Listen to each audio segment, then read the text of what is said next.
আত্মত্যাগীদের শ্রদ্ধা জানিয়ে নতুন বাংলাদেশ গড়তে হবে। মুন্সিগঞ্জে বিএনপির মহাসচিব মির্জা ফখরুল ইসলাম আলমগীর। বিস্তারিত দেখুন মুন্সিগঞ্জ প্রতিনিধি হাবিব হাসানের প্রতিবেদনে।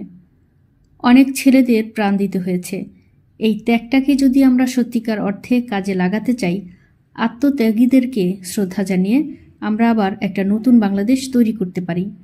মুন্সিগঞ্জের সিরাজদিখানে ঢালি আম্বার নিবাস রিসোর্টে ঢাকা কলেজ রি-ইউনিয়নে অনুষ্ঠানে শুক্রবার বিকেলে এসব কথা বলেন ঢাকা কলেজের প্রাক্তন ছাত্র ও বিএনপির মহাসচিব মির্জা ফখরুল ইসলাম আলমগীর।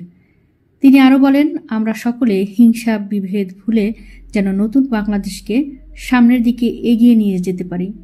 অনেক দূর এগিয়েছি আমরা, আরও অনেক দূর এগুতে হবে। আমার বিশ্বাস ঢাকা কলেজ নেতৃত্ব দিয়েছে, মেধার ক্ষেত্রে ঢাকা কলেজ নেতৃত্ব দেওয়ার সময় এসেছে।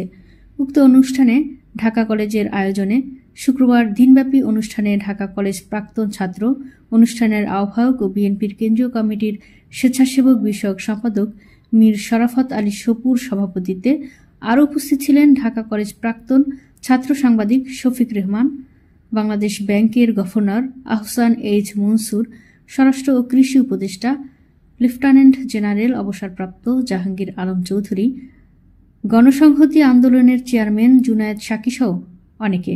পরে সাংস্কৃতিক অনুষ্ঠানের মাধ্যমে অনুষ্ঠান সমাপ্ত হয়।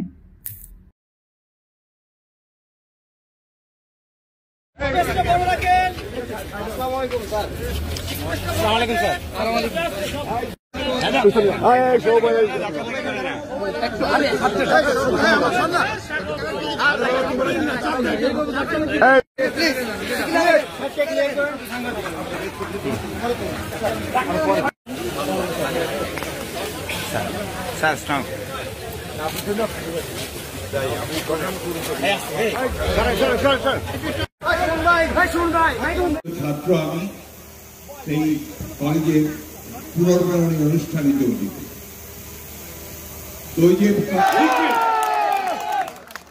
এবং সেজন্য যে ইমেজ সৃষ্টি করেছেন মির্জা ফখরুল ইসলাম আলমগীর,